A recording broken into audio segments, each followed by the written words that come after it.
A chill wind whipped across the island, biting through the bars of Alcatraz. It was a fortress, inescapable, they said, but John Dillinger, they said, was a ghost. He had vanished from behind these very bars, leaving only whispers and legends in his wake. Some said he bribed the guards, others whispered of a daring escape. Whatever the truth, one thing was clear. John Dillinger, America's most wanted, was a master of deception, a phantom who walked through walls. The nation held its breath. Newspapers screamed his name, every shadow seemed to hold his smirking face. He was a phantom, a legend whispered from town to town. The authorities vowed to catch him, to bring him to justice. But Dillinger had a knack for disappearing, for staying one step ahead. He was a ghost, they said, and ghosts were notoriously hard to kill. John Dillinger wasn't born a ghost. He was born in the heartland of America, in Indianapolis, Indiana. A small-town boy with a mischievous streak. But life had a way of hardening a young man, especially in the heart of the Depression. Jobs were scarce, money even scarcer. Dillinger, restless and frustrated, took a wrong turn. His first stint in prison for robbing a grocery store changed him, hardened him. The world outside those bars seemed rigged, unfair. When he emerged, it was with a new resolve. He wouldn't be pushed around anymore. He would take what he wanted, live life on his terms. Dillinger's legend grew with each daring heist. Banks became his stage. He wasn't just after the money, he craved the thrill, the challenge. He'd waltz into these hallowed halls, gun blazing, a cocky grin on his face. The people, starved for excitement in those bleak times, saw him as a folk hero. He was quick, cunning, always one step ahead of the law.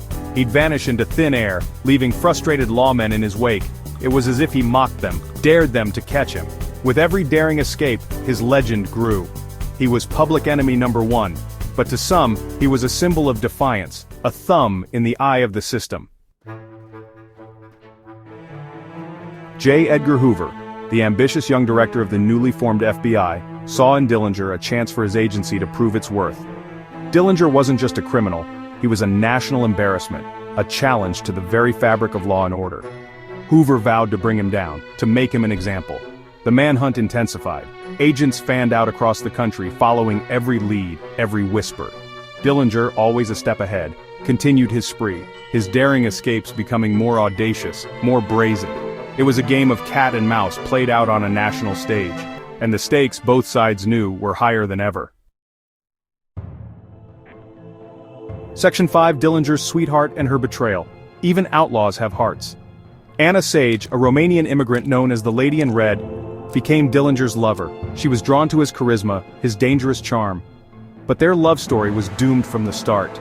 Anna, facing deportation, saw in Dillinger a way out. She struck a deal with the FBI. Betrayal, they say, is the coldest cut. For Anna, it was a desperate gamble, a chance to stay in the country she called home. But for Dillinger, it would prove to be a fatal mistake, the beginning of the end. Section 6, the escape artist's Encore. Even behind bars, Dillinger's spirit couldn't be contained. He carved a fake gun, bluffed his way past guards, and vanished. The nation was transfixed. How could one man be so elusive? Dillinger was more than a criminal now, he was a legend. Newspapers printed his every move, every daring exploit. He was public enemy number one, but there were those who saw him as a Robin Hood, a symbol of rebellion against a system they felt had failed them. The manhunt intensified, but so did the legend of John Dillinger. Section 7, the Lady in Red in the Biograph Theater. The heat was on. Dillinger, with the FBI closing in, sought refuge in Chicago. It was a fatal mistake.